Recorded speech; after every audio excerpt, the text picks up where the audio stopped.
ராஜு, என்னடா மார்க் எடுத்திருக்க?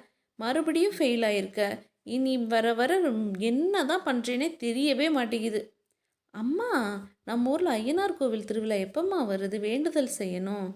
அப்பா, ஐயனார் கோவில் திருவிழா வேண்டுதல்னா என்னப்பா? ராஜு, அது நமக்கு ஏதாவது வேண்டுதல் இருந்ததுன்னா வேண்டிக்கிட்டு அது நடந்துச்சுன்னா கெடா வெட்டுறேன்னு வேண்டிக்கணும். ஐயனாரப்பா, நான் இந்த பரீட்சையில் எல்லாத்துலேயும் பாஸ் ஆகிட்டுனா உங்களுக்கு நான் கெடா வெட்டிடுறேன். டே, மறுபடியும் ஃபெயிலாடா, ஏன்டா இப்படி இருக்கிற?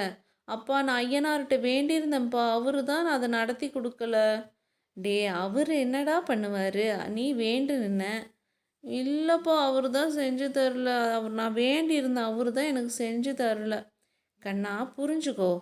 ஐயனார் சாமி எது செஞ்சாலும் நல்லதாக தான் இருக்கும். இதில் ஃபெயில் ஆனினா நீ வேறு ஒரு இதில் நீ உன் திறமையை வளர்த்துக்கோ. மறக்காமல் சேனலை சப்ஸ்கிரைப்